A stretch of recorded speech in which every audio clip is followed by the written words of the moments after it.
tahun 2020 berapa ya kemarin terakhir pemilihan 2024. 2024 itu kan masih diterapkan sistem pemilihan langsung oleh rakyat. Nah, kembali diwacanakan bahwa kita mau kembali bahwa pilkada itu dikembalikan ke DPR. Saya rasa itu adalah suatu kemunduran ya, kemunduran. Ya. Banyak menilai Dinda bahwa langkah ini merupakan langkah mundur ke era sebelum reformasi. Apakah Dinda sepakat atau justru reformasi memang kebablasan atau seperti apa Dinda? Kan begini, ada juga pertimbangan bahwa DPR ini kan sudah dipilih oleh rakyat. Iya. Nah, apa salahnya misalnya karena dia adalah perwakilan rakyat, dia memilih sebagai representasi dari rakyat yang memilihnya Dinda. Iya, betul. Itu rakyat itu mulai tidak percaya ke para anggota dewan. Kenapa kepercayaan itu hilang? Pertama, kekayaan mereka melimpah. Tunjangan-tunjangan yang diberikan oleh DPR itu sangat tinggi. Bagaimana mungkin mereka mewakili suara rakyat sementara mereka tidak hidup layaknya rakyat? Kan seperti itu pertimbangan. Rakyat melihat mereka tidak pernah merasakan penderitaan rakyat. Baru mereka mau bercerita soal rakyat. Iya. Isu ini belum menjadi isu yang disuarakan, belum menjadi isu yang dijadikan sebagai kajian masif di kalangan mahasiswa Dinda. Atau jangan-jangan gerakan mahasiswa saat ini sudah terlalu jinak. Selamat bergabung di obrolan hangat para pandita. Persembahan Bulukumba TV. Di sini, kita percaya inspirasi tidak punya batas, karena pelajaran bisa datang dari mana saja. Dari kisah kecil, perjalanan panjang, bahkan dari obrolan sederhana. Banyak yang merasa hebat namun enggan berbagi, tapi tamu kita kali ini berbeda. Ia hadir untuk menyalakan semangat lewat cerita nyata yang penuh makna. Mari kita sambut bersama. Karena pemilihan kepala daerah oleh DPRD kembali menguat. Alasannya salah satunya adalah efisiensi dan stabilitas. Tapi pertanyaannya tegas, apakah efisiensi pantas dibayar dengan hilangnya hak rakyat memilih pemimpinnya? Nah, ini yang akan saya diskusikan pada malam hari ini dengan salah seorang aktivis yang mungkin kita kenal semua. Kalau di level Bulukumba beliau sangat terkenal. Beliau adalah Saibatul Hamdi, Ketua Cabang PMII Kabupaten Bulukumba. Ini yang akan kita diskusikan seperti apa pandangan mahasiswa khususnya PMII dalam melihat dan menyikapi isu terkait dengan pemilihan kepala daerah yang kencang disuarakan untuk dikembalikan ke DPRD. Nah, apakah ini bukan bagian dari memberus salah satu amanat reformasi tahun 1998 yaitu pemilihan langsung kepala daerah. Saya langsung saja sapa Dinda Saibatul Hamdi. Gimana kabarnya Dinda? Alhamdulillah. Saya sita waktunya Dinda. Malam-malam masuk ke sini Dinda. Ya, pada malam hari ini sekali lagi saya akan berdiskusi dengan Dinda Saibatul Hamdi, Ketua Cabang PMII 11 terkait dengan wacana pilkada dipilih DPRD dan dampaknya seperti apa bagi demokrasi lokal Dinda. Ini akan kita diskusikan pada malam hari ini. Dan sebagai pertanyaan awal sebagai pengantar kita sekaligus perkenalan, kalau Dinda saat ini kuliah di mana Dinda? Saat ini alhamdulillah baru-baru sekali selesai dari kampus. Kampusnya belum cukup 1 bulan sudah dari kampus Universitas Muhammadiyah Bulukumba. Oh iya. Dinda sempat di DO deh. Dinda. Iya. Karena pertanyaan yang sering muncul kalau Ragi Gerung itu kapan rencana DO? Gitu. Iya Dinda. Iya, sebagai pengantar pada diskusi kita pada malam hari ini terkait dengan pemilihan kepala daerah yang bakal dikembalikan ke DPRD, ini seperti apa Dinda melihat adanya wacana seperti ini, Dinda? Jadi kalau berbicara soal pemilihan pilkada ya, Iya. wacana dikembalikannya ke DPRD untuk pemilihan pilkada daerah ataupun provinsi itu sebenarnya sudah tidak asing lagi kita dengar ya kalau di Indonesia, karena sudah pernah terjadi Iya. di masa kepemimpinan Orde Baru. Kita kira tahu bahwa pemilihan pilkada atau pemilihan kepala daerah itu memang langsung dipilih oleh DPR. Iya, betul. Tetapi seiring berjalannya waktu kita melihat kondisi ini, para pengamat politik melihat, para aktivis melihat bahwa kondisi ini itu tidak layak ya terjadi dilaksanakan di Indonesia. Sistem pemilihan pilkada daerah itu dipilih oleh kepala daerah karena ada beberapa pertimbangan mungkin kita bisa lihat. Nah, kalau kita cerita di awal di Orde Lama, Orde Lama itu mereka tidak fokus ke soal demokrasi ya, tidak fokus persoalan demokrasi, tetapi dia lebih fokus ke persatuan negara, persatuan antar masyarakat. Nah, itulah yang kemudian dicetuskan oleh Bung Karno bahwa sistem demokrasi di Indonesia itu harus demokrasi terpimpin. Ya, demokrasi di mana ketika sudah dilakukan rapat, forum diskusi, semua warga Indonesia, semua orang itu boleh mengusulkan pendapatnya. Tetapi setelah rapat itu selesai, tidak boleh lagi ada kritik, tidak boleh lagi ada kritik kemana-mana bahwa tidak untuk menstabilkan sistem negara pada saat itu. Karena kan kita di Orde Lama itu, kepemimpinan Orde Lama di awal-awal kemerdekaan Indonesia itu kan masih rentan akan perpecahan, masih rentan dengan penjajahan, masih bayang-bayang tentang penjajahan, dilema itu masih membekas di hati masyarakat Indonesia. Nah, berada sistem tersebut, kepemimpinan itu di Orde Baru ya, Soeharto tepatnya, di Soeharto, Presiden Soeharto.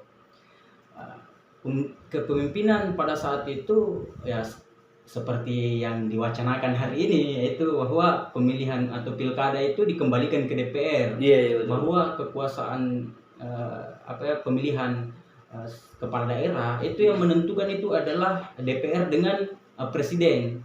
Jadi DPR mengusulkan nama pemerintah daerah, tetapi presiden pada saat itu boleh menolak bahwa kalau presiden tidak cocok ini tidak boleh menjadi kepala daerah ataupun bupati atau gubernur kalau presiden tidak sepakat. Nah, itu kan berdasarkan kalau di aturan di undang-undang, berdasarkan undang-undang nomor 5 ya tahun 1974, sistem pemilihan pada saat itu yang dipilih oleh DPR.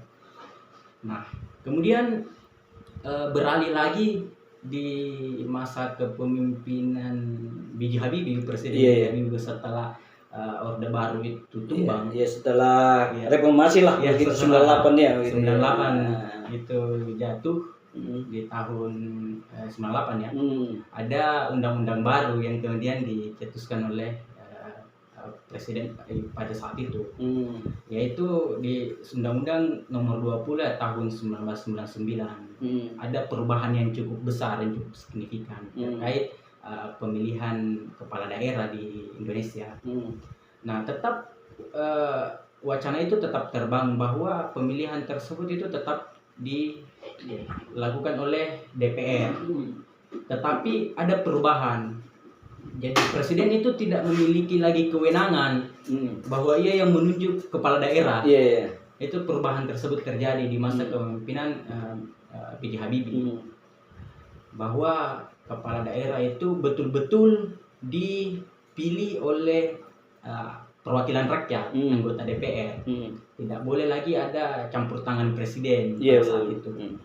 Sehingga membuat kekuatan DPR ini di skala daerah itu semakin kuat. Tetapi pertanyaannya apakah itu masih relevan dengan kondisi sekarang? Karena kan kita melihat setelah era reformasi tersebut kita melihat kondisi Indonesia bahwa ternyata ada perubahan yang terjadi, khususnya di masa pemilihan pertarungan antara Megawati dengan SBY di tahun 2004 ya kan. Nah, kita melihat pada saat itu bagaimana mengamati kondisi politik bahwa pada saat itu ada sistem perubahan demokrasi yang terjadi di Indonesia. Dikembalikanlah sistem pemilihan ini kepada rakyat. Ini kalau kita kira bahwa ini adalah sebuah kemajuan ya. Kemajuan sistem demokrasi di Indonesia bahwa pemerintah daerah itu, presiden itu dipilih oleh rakyat, dikembalikan otoritasnya kepada rakyat. Karena kan kita tahu sendiri bagaimana apa itu demokrasi. Demokrasi kan adalah sebuah sistem di mana sistem tersebut kepemimpinan tertinggi itu dipegang oleh rakyat dan peruntukannya untuk rakyat ya. Nah, di tahun 2004 itu masyarakat mulai memilih pemimpin yang tepat. Secara langsung gitu ya. Tetapi sampai hari ini di tahun 2020 berapa ya kemarin terakhir pemilihan 2024 itu kan masih diterapkan sistem pemilihan langsung oleh rakyat. Nah, kembali diwacanakan bahwa kita mau kembali bahwa pilkada itu dikembalikan ke DPR. Saya rasa itu adalah suatu kemunduran ya. Kemunduran. Kenapa? Karena sistem ini sudah pernah dicoba namun dianggap gagal sehingga harus diperbarui, dilakukan reformasi, dilakukan apa ya? Perubahan, dilakukan evolusi sedikit-sedikit terkait demokrasi di Indonesia. Nah, kalau kita melihat bagaimana kondisi demokrasi di Indonesia hari ini, memang masih belum cukup stabil ya dibandingkan negara-negara lain. Tetapi sistem ini sebenarnya kita anggap sudah cukup maju ketimbang sistem-sistem sebelumnya yang dipilih oleh DPR. Kepala daerah itu dipilih langsung oleh anggota DPR. Karena kalau itu terjadi, semakin terjadi, pemerintah daerah itu bukannya mereka akan mengayomi rakyat, tetapi jangan-jangan mereka mengayomi DPR saja, kepentingan DPR kan. Kan kita kemarin juga dengar bagaimana DPR ini ternyata mereka hanya mendengar ke ketua-ketua partai, ke partai-partai mereka karena takut dipecat ya kan. Ada otoritas partai untuk menekan ke DPR. Anggota DPR ini takut ke partai. Itu kan sementara bupati takut ke DPR. Berarti kalau kita mengamati kondisi tersebut, jangan-jangan sebentar kepentingan anggota DPR saja yang dilayani oleh pemerintah daerah. Itu kan bisa saja terjadi. Jadi dengan adanya wacana pilkada dipilih oleh DPRD, Dinda, apakah ini menjadi koreksi demokrasi atau hanya sebatas akal-akalan elit politik saja, Dinda? Bagaimana Dinda melihat itu? Kalau gagasan yang dilontarkan oleh pemerintah pusat ya, itu sebagai koreksi demokrasi. Tetapi kalau kita mengamati ini cuma akal-akalan saja kan. Itu untuk melanggengkan kekuasaan siapa-siapa saja partai yang besar, yang banyak duduk di anggota DPR, kursinya di anggota DPR, maka mereka lah yang akan semakin berkuasa. Banyak menilai, Dinda, bahwa langkah ini merupakan langkah mundur ke era sebelum reformasi. Apakah Dinda sepakat atau justru reformasi memang kebablasan atau seperti apa, Dinda? Memang saya juga sepakat ya Kak. Bahwa ini suatu kemunduran. Kemunduran sebenarnya sih. Nah, ini bisa saja terjadi. Sebenarnya dalam dua sistem ini, sistem demokrasi yang dipilih langsung oleh rakyat dan sistem demokrasi yang diwakili oleh para anggota DPR, itu kan dua-duanya ini memiliki pengaruh positif dan pengaruh negatif. Di sistem demokrasi kita kira bahkan di seluruh dunia kan hampir semua itu memang betul-betul memiliki kekurangan ya. Tidak ada demokrasi yang sempurna. Pasti ada plus minusnya. Dan memang hampir semua sistem yang dianut oleh negara itu memiliki plus minus ya Kak. Bukan hanya sistem demokrasi. Nah, tetapi kalau kita melihat ini di Indonesia suatu kemunduran. Kenapa kita melihat suatu kemunduran? Karena ini pernah terjadi dan diuji cobakan dan itu ternyata gagal. Bisa saja ini sistem perwakilan DPR yang memilih pemerintah daerah bisa saja dilakukan. Yang jelas kita harus melakukan reformasi DPR dulu kan? Iya, ya. Reformasi DPR. Jangan sampai yang duduk di DPR sana itu hanya sibuk memperkaya diri mereka, ya hanya sibuk membuat program-program untuk kekayaan mereka, proyek-proyek yang untuk mengambil keuntungan ya kan. Ya, sebelumnya ke situ tadi sudah disinggung. Jika kepala daerah tidak dipilih langsung oleh rakyat, kepada siapa sebenarnya mereka bertanggung jawab ini? Kepala daerah yang terpilih, Dinda. Apakah ke rakyat atau justru ke partai politik ini, Dinda? Itu tadi saya sampaikan. Jangan-jangan kalau pemerintah daerah ini tidak dipilih oleh rakyat, bisa saja mereka lebih bertanggung jawab ke DPR, ke partai yang mengusung, ke partai yang mengusung tadi. Betul. Bisa saja itu terjadi. Maka bisa sistem itu, tetapi harus dilakukan reformasi DPR dulu. Ya, mungkin seperti itu ya kan. Tapi kan begini, ada juga pertimbangan bahwa DPR ini kan sudah dipilih oleh rakyat. Iya. Nah, apa salahnya misalnya karena dia adalah perwakilan rakyat, dia memilih sebagai representasi dari rakyat yang memilihnya, Dinda. Iya, betul. Itu juga memang satu pertimbangan ya, bahwa begini, ceritanya bupati takut ke DPR, DPR takut ke rakyat. Jadi ada alat tekanan yang bisa dilakukan oleh DPR untuk menekan pemerintah daerah. Jadi pemerintah daerah ini bisa saja dia takut ke DPR dan DPR ini takut oleh rakyat. Tetapi pada kondisi hari ini kita lihat sistem demokrasi yang berlaku di Indonesia, memang dua-duanya ini dipilih oleh rakyat. Tetapi hampir keduanya ini mereka tidak takut oleh rakyat. Iya, mereka lebih takut ke partai politik. DPR misalnya, anggota dewan yang duduk itu lebih takut ke ketua partainya. Iya, ke ketua partainya. Tidak sejalan misalnya dengan kebijakan partai atau tidak sejalan dengan pimpinan partai, bisa jadi di PAW, Dinda. Iya, di PAW kan. Itu ketakutan para anggota DPR. Nah, iya. Tapi itu tadi ada yang menyebut bahwa kalau misalnya dipilih oleh DPR itu kan cerminan suara rakyat, Dinda. Ada yang pada poin itu kukuh pada posisi itu bahwa pilkada harus dikembalikan ke DPR dengan pertimbangan bahwa DPR ini adalah cerminan suara rakyat, Dinda. Tetapi dominan hari ini rakyat Indonesia itu hampir kepercayaannya itu terhadap anggota DPR mulai pudar ya. Kalau kita melihat kondisi itu, rakyat itu mulai tidak percaya ke para anggota dewan. Kenapa kepercayaan itu hilang? Pertama, kekayaan mereka melimpah. Tunjangan-tunjangan yang diberikan oleh DPR itu sangat tinggi. Bagaimana mungkin mereka mewakili suara rakyat sementara mereka tidak hidup layaknya rakyat? Kan seperti itu pertimbangan. Rakyat melihat mereka tidak pernah merasakan penderitaan rakyat. Baru mereka mau bercerita soal rakyat.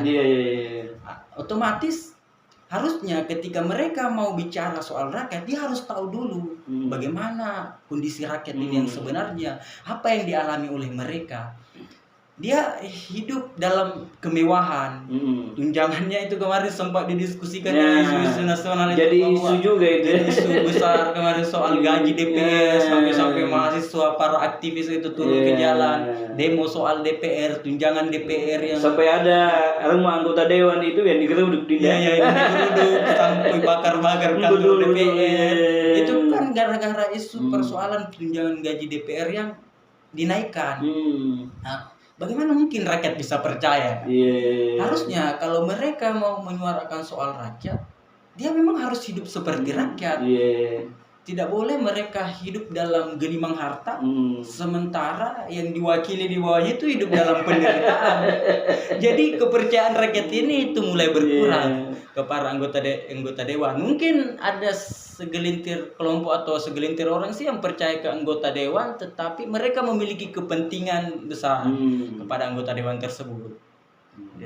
Berarti kalau begitu belum saatnya Dinda Iya. kembali ke DPR ya. Iya. Ya, dengan pertimbangan itu tadi bahwa anggota DPR sendiri sampai hari ini masih dipertanyakan soal kerasnya Dinda Iya, kepercayaan betul, dari betul, masyarakat betul. begitu ya. Ya Dinda, apakah ada hak memilih kepala daerah itu hak fundamental rakyat yang tidak boleh dicabut Dinda? Persoalan itu persoalan hak fundamental yang tidak boleh dicabut. Nah. Sebenarnya kalau kita memang bercerita demokrasi itu hak rakyat ya kan. Hak rakyat yang memang betul-betul dimiliki oleh rakyat. Kapan-kapan hak itu dicabut oleh rakyat berarti bukan lagi negara demokrasi. Ketika hak itu tidak diberikan, otoritas rakyat itu tidak diberikan untuk memilih pemimpinnya, berarti negara ini bukan sistem demokrasi. Iya, pemilihan oleh DPRD disebut lebih efisien. Tetapi efisien untuk siapa Dinda? Efisien untuk rakyat atau efisien untuk elit politik begitu? Ya, kemarin kan saya sempat juga ikuti pernyataan Pak Prabowo bahwa itu pemilihan oleh DPR itu lebih efisien. Lebih efisien, betul. Keefisienan pertama sebenarnya memang betul bahwa secara anggaran kita lebih efisien. Pertama menghilangkan PPS, betul. kemudian budget politik yang lebih menurun, anggaran daerah tidak dikeluarkan lagi untuk pemilihan kepala daerah, yang itu sampai kan puluhan miliar, sampai begitu. puluhan miliar bahkan ratusan miliar untuk menganggarkan persoalan pilkada daerah. Kemudian persoalan isu-isu sara, persoalan isu agama, perpecahan, konflik-konflik di tengah masyarakat. Ini kan memang lebih efisien kalau DPR, kalau kita bercerita soal masalah budgetin anggaran, masalah budgetin, kemudian cerita persoalan persatuan. Karena kalau misalkan kalau tetap dipilih oleh rakyat, otomatis para kandidat ini mereka harus mengumpulkan masing-masing massa untuk dipilih suara terbanyak. Nah ini kan memang di Indonesia ini sangat rentan ya persoalan isu-isu sara itu. Kemarin kita lihat pilkada Jakarta, kemudian kita lihat isu-isu pemilihan presiden persoalan sara, dicentuskan persoalan umat Islam harus pilih umat Islam. Ini kan benturan antara agama, persoalan suku, ini bisa saja terjadi. Tetapi keefisienan tersebut itu hanya berdasarkan kepada budget anggaran dan juga persoalan perpecahan. Mungkin hanya seperti itu, Kak. Iya, ada yang menyebut juga bahwa kalau ini benar-benar terwujud bahwa pemilihan kembali ke DPR, ada yang melihat bahwa ini justru memusatkan transaksi politik di ruang sempit DPRD Dinda. Iya. Kira-kira ada benarnya yang seperti itu, enggak begitu Dinda? Kalau kita melihat sistem demokrasi di Indonesia, kan ini tidak bisa disembunyikan lagi bahwa money politik itu terjadi di negeri kita. Dulu hari ini para calon itu membayar rakyat, membeli suara rakyat. Sementara kalau dikembalikan ke DPR, otomatis mereka akan membeli suara DPR. Transaksi itu geser ke wilayah itu. Nah, dulu diberikan ke rakyat, sekarang diserahkan ke para anggota dewan. Nah, betul itu, Kak. Jadi kalau soal money politik itu kita rasa bahwa di Indonesia ini sampai hari ini kondisi itu masih terjadi. Nah kalau seperti itu Dinda, kalau kita mau jujur, yang mana lebih berbahaya Dinda? Money politik yang sasarannya ke rakyat atau money politik yang sasarannya kepada lebih-lebih gelap DPRD Dinda? Kalau saya memandang persoalan itu yang lebih berbahaya ke para anggota dewan. Kenapa? Karena kalau rakyat tidak bisa menekan kepala daerah ya, kalau secara individu. Betul. Tetapi kalau para anggota dewan tidak diikuti maunya, ini kan bisa saja membuat goyangan ya. Kursi apalagi ya, jabatan kepala daerah itu bisa saja hanya beberapa kelompok, kalau mereka keinginan mereka tidak diikuti, ini kan bisa jadi ancaman kepada para anggota, kepada para kepala daerah.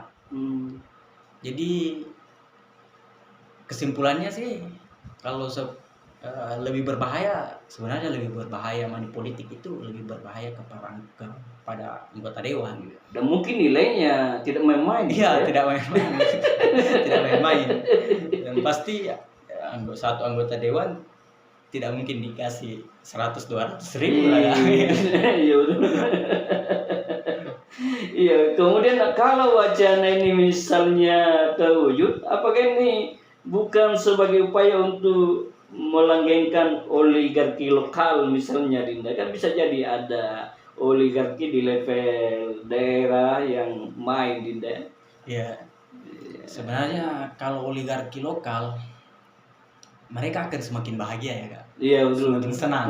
Kalau kepala daerah ini dikembalikan ke para anggota dewan, mereka akan lebih mudah, kepentingan mereka itu akan lebih mudah terrealisasi.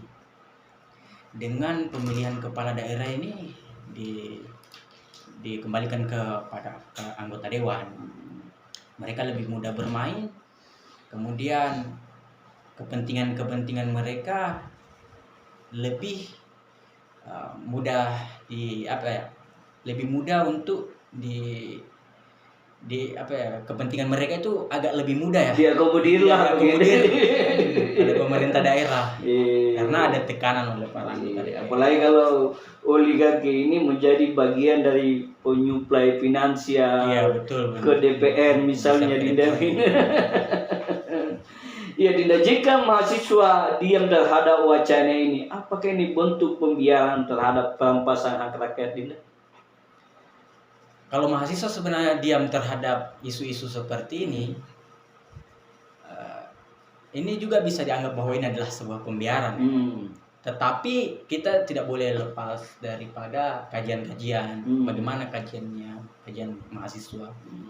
Apakah ini masih sesuai atau ini memang sudah di luar konteks? Kita dulu harus tafsirkan ya. Kita harus tafsirkan sebenarnya wacana dikembalikannya pilkada ke DPR ini sebenarnya untuk apa? Kemudian kita kaji lebih dalam bagaimana sistem yang diterapkan. Apakah masih sama seperti sistem yang dulu atau ada sistem yang berubah? Kita harus kaji lebih dalam dulu. Jangan sampai sistem yang diterapkan oleh pemerintah pusat ataupun wacana yang kemudian dilontarkan ini itu juga ada benarnya, ada baiknya untuk negara. Tetapi kajian-kajian ini juga harus dibuka ya kepada kelompok-kelompok mahasiswa agar diskusi-diskusi seperti ini, persoalan wacana-wacana pilkada tersebut dikembalikan ke DPR, itu harusnya memang didiskusikan lebih masif di kalangan mahasiswa. Kalau mahasiswa diam dan tidak melakukan kajian lagi, tidak diskusi lagi, ini sebenarnya kita anggap bahaya ya untuk negara. Karena bisa saja sistem tersebut diterapkan ini hanya untuk kepentingan beberapa kelompok atau segelintir kelompok saja, sehingga wacana ini kembali dimunculkan. Jangan sampai untuk melanggengkan kekuasaan, atau bisa saja ini dibuat untuk semakin memperkaya para oligarki seperti ini. Kalau di PMII khususnya cabang Bulukumba, Dinda, sudah ada kajian-kajian terkait dengan isu ini, Dinda? Ya, kemarin kami sempat kaji kan? Sempat diskusikan persoalan wacana dikembalikannya pilkada ke anggota DPR. Kami diskusikan itu dan ada beberapa pro kontra juga bahwa ini sebenarnya ada baiknya. Pilkada itu dikembalikan ke para anggota dewan. Kenapa? Misalkan kita lihat kepemimpinan daerah kita otoriter, tidak ada yang mampu menekan dia. Kalau pemerintah daerah otoriter tidak mau menerima kritik, sementara sistem sekarang ini masih diterapkan, dia akan semakin sewenang-wenang dalam mengambil sebuah keputusan. Tidak ada yang dia takuti, kan? Termasuk DPRD. Iya, termasuk DPRD, karena tidak ada tekanan. DPRD tidak mampu menekan lebih jauh. Kalau dia semena-mena, kalau dia mengambil keputusan, Nah, kalau misalkan pemerintah daerah itu otoriter atau tidak mau menerima usulan, tidak mau menerima kritikan, dikritik, sebentar dilapor, dipenjarakan, ini kan juga menjadi ancaman ya kalau kita lihat. Nah, kalau ada bagusnya juga sebenarnya. Jadi itu tadi saya sampaikan bahwa dua sistem ini itu masing-masing memiliki dampak positif dan dampak negatif. Ya, ada masing-masing memiliki timbal balik, ada positifnya, ada negatifnya. Tetapi kalau kami melihat bahwa sistem demokrasi yang dilakukan sekarang itu lebih baik dilanjutkan saja dan dibenahi sedikit demi sedikit. Kan kemarin Presiden Prabowo ya mengambil contoh bahwa sistem yang demokrasi yang diterapkan kayak di Malaysia, Singapura itu adalah sistem demokrasi bahwa suara rakyat itu diwakilkan. Diwakilkan. Tetapi ternyata ada juga beberapa negara yang jadi negara maju yang menerapkan bahwa sistem demokrasi yang dipilih langsung oleh rakyat itu juga negara mereka bisa maju, seperti Taiwan. Itu kan salah satu contoh negara yang juga maju secara ekonomi dan sumber daya SDM-nya, dan juga tetap menerapkan sistem demokrasi yang dipilih langsung oleh rakyat. Jadi mungkin sistem ini tidak menjadi tolak ukur ya Kak, tidak menjadi tolak ukur kita bahwa dalam suatu kemajuan negara.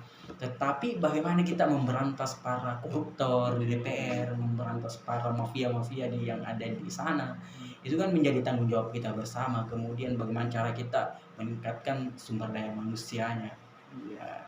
Ya, tadi sudah disampaikan bahwa sudah ada kajian-kajian di internal PMI. Iya, betul ya. Kalau misalnya kajian atau komunikasi di lintas organisasi kemahasiswaan, paling tidak di level Bulukumba itu sudah terjalin juga tidak?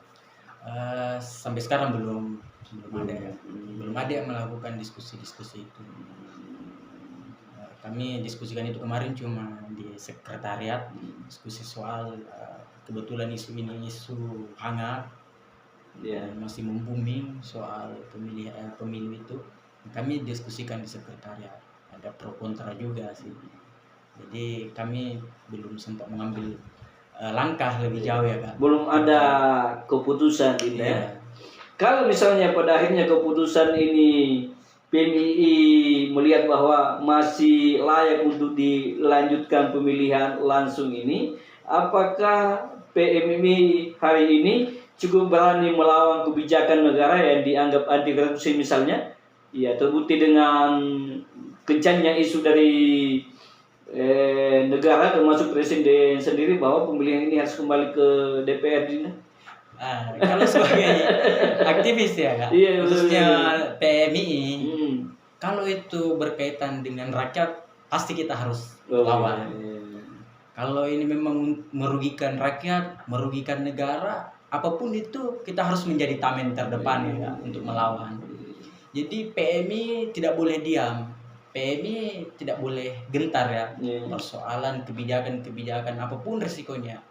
Karena kita pelajari bagaimana sejarah gerakan mahasiswa, bagaimana para aktivis-aktivis dulu itu terbunuh gara-gara memperjuangkan hak rakyat. Itu kan sebenarnya menjadi kewajiban aktivis khususnya untuk anak-anak PMI ya, untuk memperjuangkan hak-hak rakyat gitu.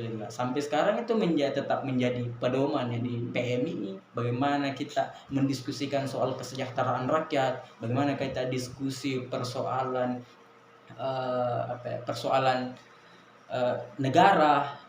Tetap kalau ada yang ingin merusak negara, tetap PMI yang menjadi garda terdepan yang untuk membela itu. Jadi PMI selain menjadi organisasi kemahasiswaan yang nasionalis, dia juga harus siap untuk terus menjadi garda terdepan dalam membela rakyat.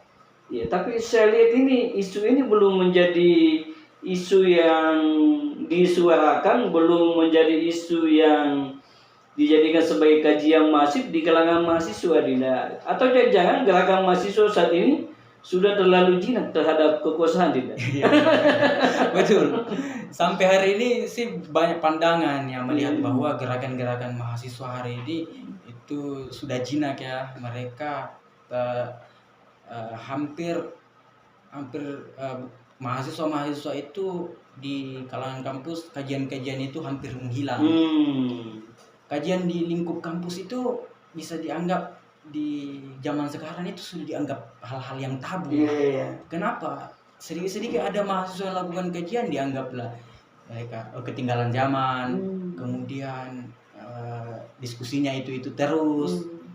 Hari ini generasi Z itu memang kami lihat juga bahkan di PMI ya, kader-kader itu hampir cenderung lebih memikirkan individual mereka.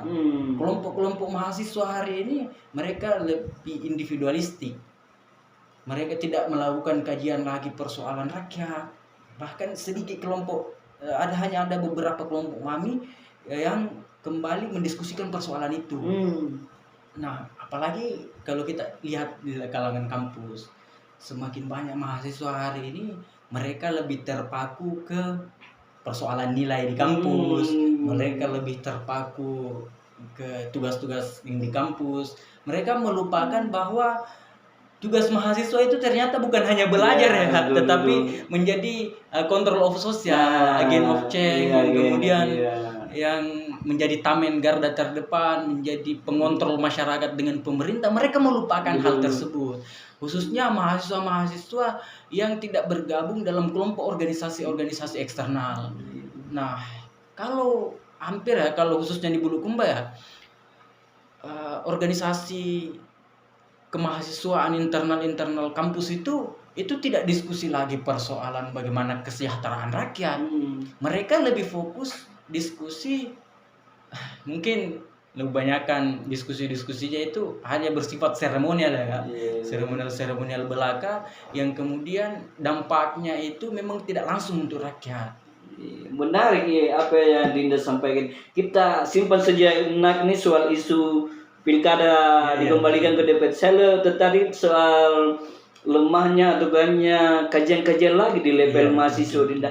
Kira-kira apa sih pertimbangannya sampai terjadi pergeseran yang begitu masif, Dinda, drastis yang sampai pada akhirnya kita melihat bahwa mahasiswa hari ini sudah mulai tinggalkan soal isu-isu sosial, isu-isu yang berkembang di sekelilingnya untuk dijadikan sebagai objek kajian ini lah. Sebenarnya ini sih tidak hanya terjadi ya di Kabupaten Bulukumba, Kak. Saya keliling ke beberapa daerah, bahkan di Jawa atau di khususnya di Sulsel ya, di beberapa kabupaten ini hampir semua terjadi. Apa sih pergeseran ini sangat masif ya, Kak? Mungkin saya cuma mengira ya, karena tidak ada penelitian secara ilmiah persoalan ini. Kalau kita melihat isu-isu tersebut bahwa mahasiswa hari ini sudah lemah dalam melakukan kajian sosial, ini tidak dilepas dari perkembangan teknologi yang semakin berkembang. Jadi mahasiswa hari ini mereka sebenarnya tidak sulit mendapatkan pengetahuan, sehingga diskusi-diskusi persoalan, diskusi-diskusi kelompok, kemudian diskusi-diskusi sosial itu hampir punah. Karena mungkin mahasiswa menganggap bahwa untuk apa kita kajian lagi sementara sudah ada teknologi, sudah ada AI yang bisa menjelaskan itu semua. Nah, sebenarnya perkumpulan atau kelompok itu sangat penting ya, sangat penting di kalangan mahasiswa untuk mentransfer pengetahuan, untuk mendiskusikan bagaimana kondisi negara kita, bagaimana Kabupaten Bulukumba. Tanpa adanya perkumpulan, tanpa adanya kelompok, tanpa adanya organisasi, siapa yang kita bisa temani diskusi? Nah, pergeseran ini kemudian terjadi di generasi, khususnya di generasi sekarang ya, generasi Z. Kita melihat bahwa pergeseran ini memang masif, sangat masif terjadi. Karena dipengaruhi itu tadi, dipengaruhi oleh media sosial, dipengaruhi oleh AI, kecepatan teknologi. kemudian percepatan informasi yang sangat pesat sehingga mempengaruhi mahasiswa hari ini. Dominan mereka hidup dalam individual, hidup lebih individu, hidup dengan hidup sendiri-sendiri ya Kak. Ya. Tapi apakah tidak bisa Dinda kemajuan teknologi, adanya media sosial itu dijadikan sebagai sarana untuk menjadi media kajian, media diskusi Dinda ya? Iya. Katakanlah misalnya medsos, kita bisa live diskusi Iya, kajian, betul, kan betul. bisa begitu Dinda ya. Dan itu tidak terbatas pada di kalangan tertentu saja, bisa saja jadikan masyarakat misalnya kan ikut di dalamnya. Iya, gitu betul, ya. betul ya Kak. Nah itu kenapa mesti tidak dijadikan itu Dinda? Jadi kajian yang sifatnya konvensional awalnya Iya, misalnya kita coba bergeser ke kajian-kajian yang Teknologi yang bersifat menggunakan, nah gitu. Ya, sebenarnya teknologi ini bisa jadi penunjang ya, Ya, bisa betul. jadi penunjang Hmm. untuk pengembangan pengetahuan, Betul. pengembangan diskusi kita. Eh, Tetapi Indonesia hari ini kalau kita mengamati ya bahwa karakter masyarakat di Indonesia itu mereka cenderung memang hanya sebagai konsumen. Mereka bukan sebagai pencetus. Kita bisa dianggap bahwa kita adalah korban teknologi. Jadi pergeseran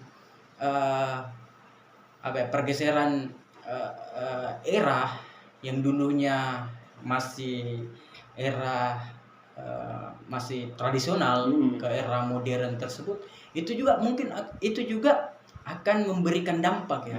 Seperti halnya bagaimana kalau kita bercerita terkait revolusi industri yang memiliki korbannya adalah para budak, para buruh. Begitupun dengan pergeseran teknologi, pasti ada orang yang dikorbankan di situ. Apakah kita masuk dalam korban itu atau kita menjadi pelaku atau kita menjadi mampu mengelola teknologi tersebut. Nah, sementara kondisi di Indonesia hari ini, mereka cenderung masyarakat Indonesia itu belum siap dengan teknologi yang sangat maju. Kemudian ini kan awal teknologi ini itu bukan diciptakan dari Indonesia, asalnya bukan dari Indonesia. Nah, kita disuguhi dengan teknologi-teknologi sementara pengetahuan di Indonesia itu masih levelnya itu masih jauh tertinggal. Sehingga inilah yang membuat kita semakin terfokus kepada terperangkap dalam zona nyaman, sementara kita tidak tahu bahwa kita ini ternyata adalah korban teknologi.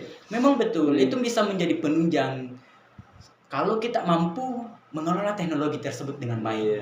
Bisa misalkan kajian kita live bareng, kemudian dalam kajian tersebut kita misalkan menggunakan teknologi, PPT itu kan semua adalah menjadi kemajuan teknologi.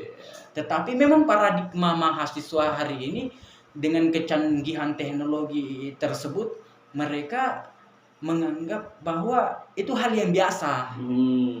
Berbeda dengan dulu. Pengetahuan yang dulu yang didapatkan mungkin para aktivis-aktivis senior ya, mahasiswa dahulu, mereka diskusi soal pengetahuan yang baru dapat di kampus yang dulunya tidak pernah didapatkan di masa sekolah mereka. Diskusi-diskusi itu menjadi diskusi yang sangat ini sangat luar biasa ya, pengetahuan ini sangat luar biasa. Diskusi masalah filsafat, diskusi masalah Nicola Machiavelli yang bercerita soal demokrasi, mereka baru dapatkan di ranah mahasiswa. Sementara hari ini era sekarang diskusi soal Nicola Machiavelli itu bisa semua di searching di Google, ada di Google dan ini tidak menjadi hal luar biasa yang kita kira ya. Mungkin itu juga salah satu penyebab kemunduran, sehingga teknologi ini tidak dimanfaatkan betul oleh mahasiswa hari ini.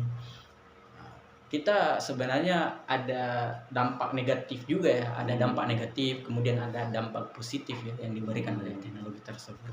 Ya, tapi saya mendorong Dinda bagaimana PMII ini bisa kemudian menjadi salah satu organisasi yang mampu menjawab keresahan tadi terkait dengan betul. Teknologi media sosial itu dimanfaatkan. Dia paling tidak bisa menjadi lokomotif perubahan lah kalau di level Bulukumba. Dia bagaimana misalnya medsos itu seperti tadi sebagai sarana untuk kajian misalnya, betul.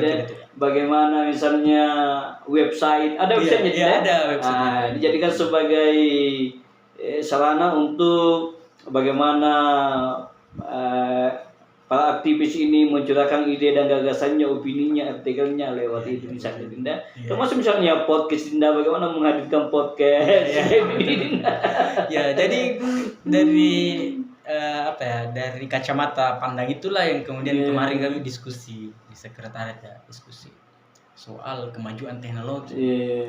Bahwa hari ini kebanyakan aktivis-aktivis itu tertinggal soal teknologi ya. Tertinggal soal teknologi. Nah, mereka mungkin hebat bercerita soal demokrasi, cerita persoalan bagaimana kestabilan negara, diskusi persoalan kepemimpinan, diskusi filsafat, diskusi sejarah. Mereka vokal dalam forum. Tetapi mereka kaku ketika berhadapan dengan komputer. Jadi dari keresahan itulah kemudian kemarin PM itu membuat sebuah terobosan, membuat sebuah pelatihan.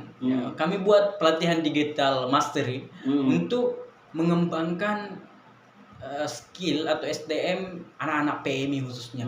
Jadi digital mastery ini memang dibuat kemarin itu, pelatihan tersebut dibuat untuk pertama anak PMI itu harus paham persoalan administrasi secara total, bagaimana administrasi di komputer, di Microsoft Word. Kemudian di situ dicantumkan bagaimana editing video. Anak PMI harus bisa editing. Betul. Kemudian desain grafis. Anak PMI harus bisa desain. Kemudian anak PMI juga harus bisa menulis. Jadi dari itulah kami buat pelatihan digital mastery dibarengi dengan website PMI, PMI Bulukumba ID. Jadi ada PMI website PMI Bulukumba ID yang yang dibarengi dengan ekorannya. Ada websitenya, kemudian ada ekoran. Jadi anak-anak PMI yang gemar menulis, kita kasih masuk di situ di websitenya. Bisa di searching www.pmi Bulukumba ID ya. Di dalam websitenya itu ada opini-opini anak-anak PMI, kemudian berita anak PMI, puisi anak-anak PMI.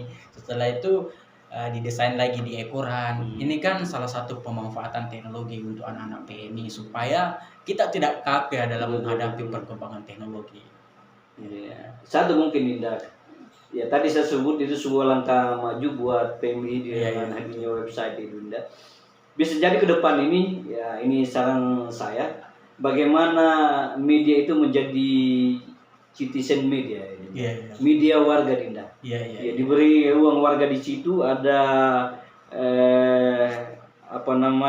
semacam kolom tertentu misalnya, bagaimana warga itu bisa bersuara, apa menjadi keluhan sejauh ini misalnya. Itu bisa diberi ruang di situ, lalu kemudian bisa di follow up oleh PMI, begitu kan? Begitu betul sekali. Ini saran yang sangat bagus itu masyarakat juga bisa menulis di situ keresahannya, masyarakat buatkan kolom di situ, bersuara. Jadi selain menjadi media PM11, ya juga menjadi media warga Dinda. Siapapun warga itu silahkan misalnya kan. Baik Dinda, kita kembali ke soal pemilihan yang diwacanakan oleh pemerintah, pemilihan kepala daerah kembali ke DPRD Dinda. Dengan kondisi DPRD Bulukumba, kita berbicara soal Bulukumba Dinda, apakah Dinda percaya bahwa DPRD Bulukumba hari ini mampu melakukan pemilihan kepala daerah tanpa kepentingan pribadi dan partai Dinda? Saya kira kami kurang percaya ya. Kalau melihat kondisi daerah Kabupaten Bulukumba, kemarin baru 1 tahun yang lalu ya Pak, pemilihan. Khususnya di Kabupaten Bulukumba, persoalan pemilihan DPR, kemudian pilkada. Nah, Kalau dalam kacamata pandang saya secara pribadi ya, Pak, melihat kondisi DPRD Kabupaten Bulukumba hari ini, itu bagaimana ya, pergerakan anggota dewan, para anggota DPRD itu belum terlalu masif di kalangan masyarakat. Kenapa kita menganggap tidak terlalu masif? Ada beberapa aspirasi yang sempat disampaikan oleh anak-anak PMI, soalan aspirasi rakyat yang kami sampaikan ke anggota dewan. Kami surati para anggota dewan, kami diskusi RDP ke para anggota dewan. Tetapi diskusi itu hanya sampai sekedar diskusi. Nah, tidak ada tindak lanjut dari para anggota DPR Kabupaten Bulukumba. Ada beberapa isu kemarin, soalan isu-isu kasus-kasus yang kami sodor. Kasus yang pertama itu persoalan industri, kemudian kasus perumahan, kasus pasar sentral. Itu bahkan bisa kita anggap isu-isu semua itu yang kami sampaikan ke para anggota dewan itu hanya sampai sebatas diskusi. Tidak ada follow up lebih lanjut oleh anggota dewan.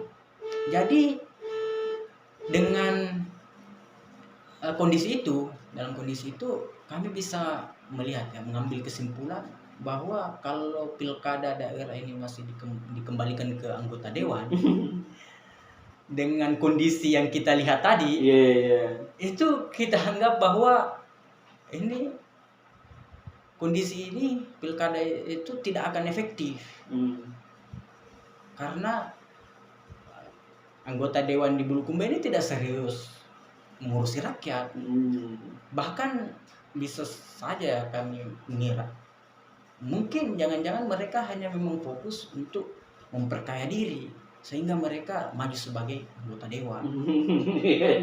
Ini dugaan kami terkait anggota dewan di Kabupaten Bulukumba, dan juga menjadi autokritik ya kepada para anggota dewan, dan kami tidak yakin mereka bisa menjalankan pemilihan tersebut secara efektif karena kepentingan tadi. Kemudian mereka juga, kalau kita lihat, mereka tidak serius.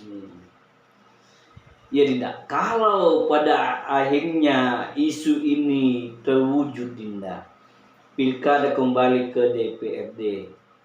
Nah, apakah masih ada ruang bagi warga untuk menghukum pemimpinnya jika dianggap gagal misalnya, Dinda?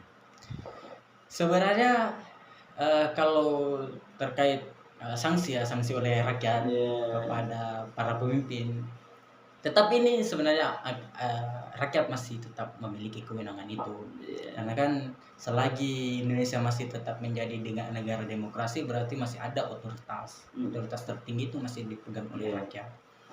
Nah, tetapi mungkin bisa saja ini melemah, atau sistemnya itu kalau tidak efektif ya bisa saja itu melemah kalau dikembalikan ke para anggota dewan.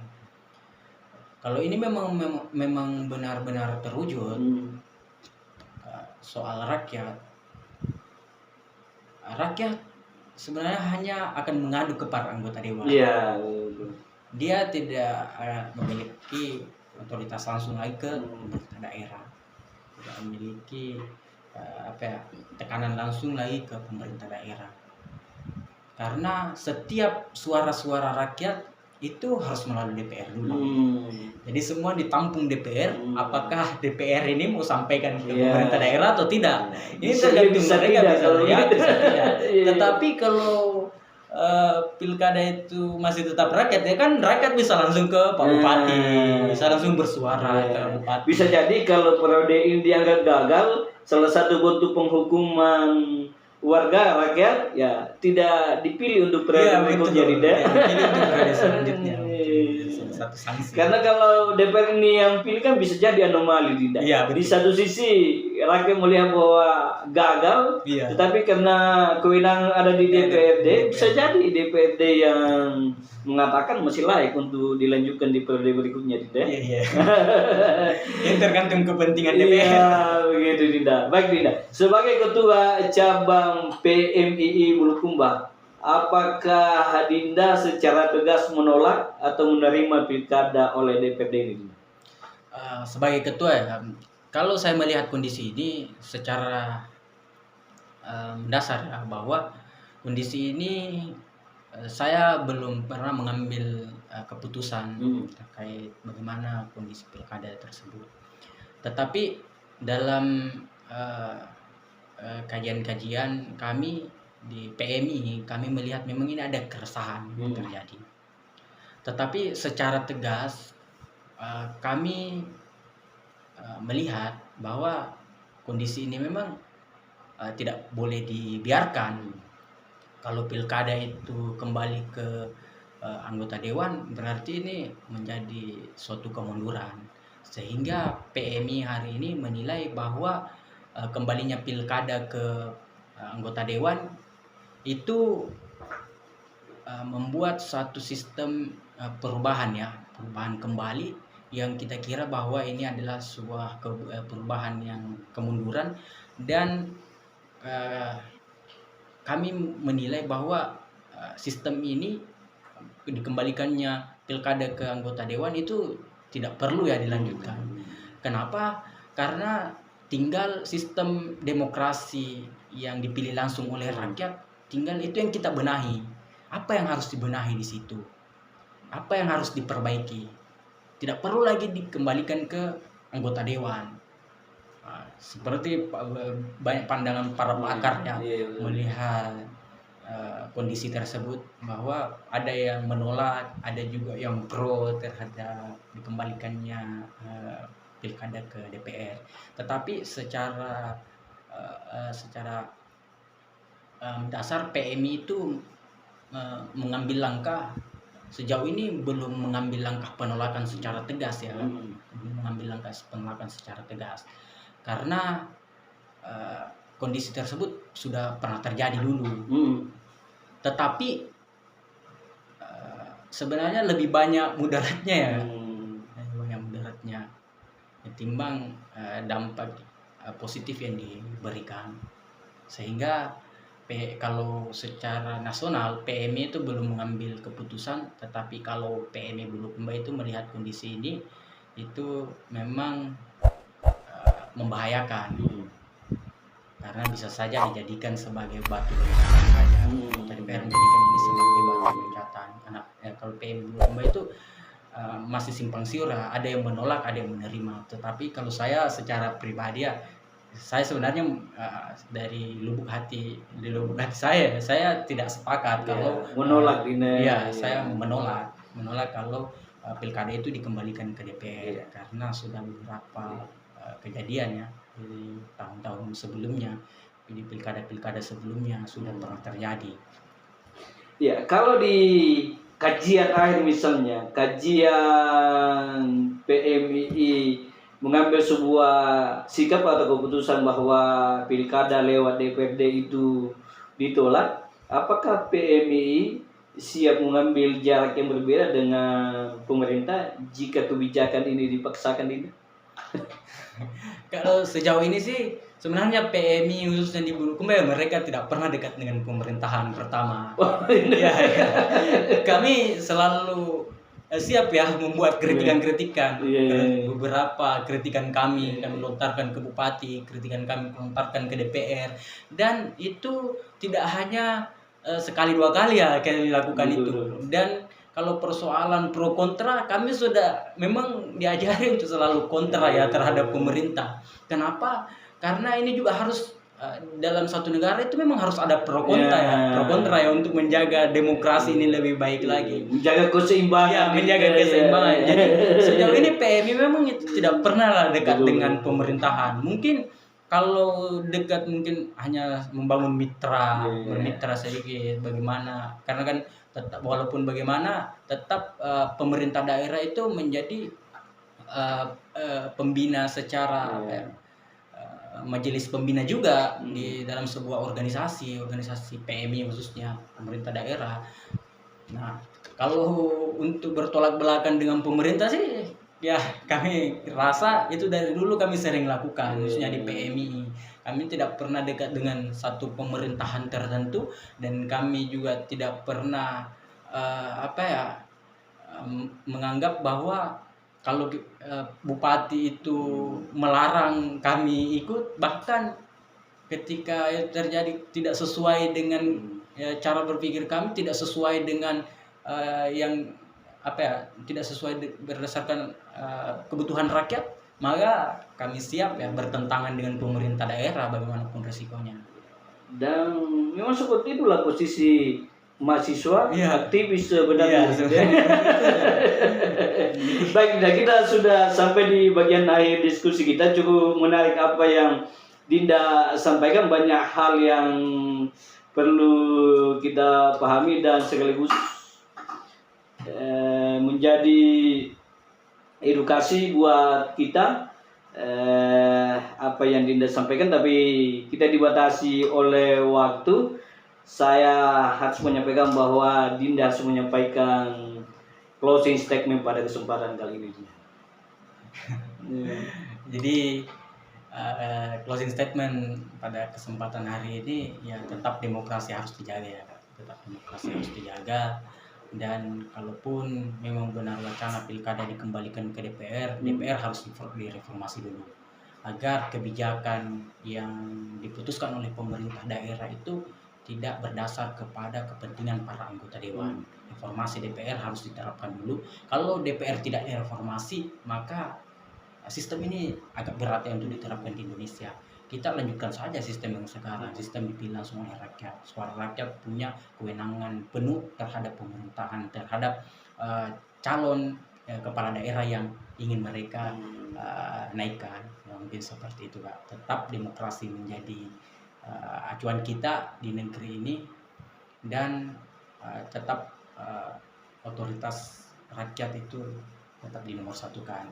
Kepentingan rakyat itu tetap paling pertama. Ya, luar biasa diskusi kita, Dinda.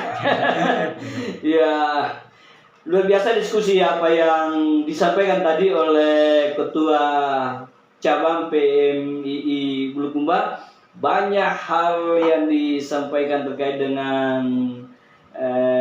pilkada yang kemungkinan besar kalau saya sih akan terwujud, Dinda. Karena mayoritas partai yang ada di pusat itu sudah dalam posisi mendukung, apalagi yang ada di koalisi Prabowo, presiden kita. Tinggal satu saya pikir yang masih bertahan, yaitu PDI, Dinda ya. Tapi apapun itu nanti kita lihat hasil akhirnya, Dinda ya. Ya, luar biasa diskusi saya. Saya harus mengucapkan terima kasih kepada Dinda kita, Ketua Cabang PMII Bulukumba.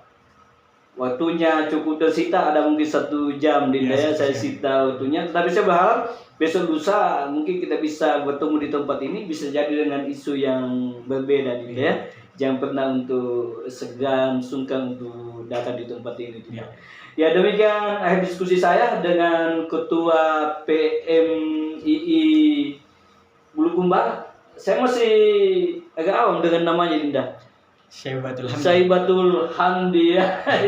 Ya, demikian diskusi saya dengan Dinda Saibatul Hamdi, Ketua Cabang PMII Bulukumba. Dan Anda jangan lupa channel ini di subscribe, komen, like, dan di share agar channel ini terus bertumbuh dan berkembang dan bisa memberikan manfaat buat kita semua. Demikian, wabillahi taufiq wal hidayah. Assalamualaikum warahmatullahi wabarakatuh.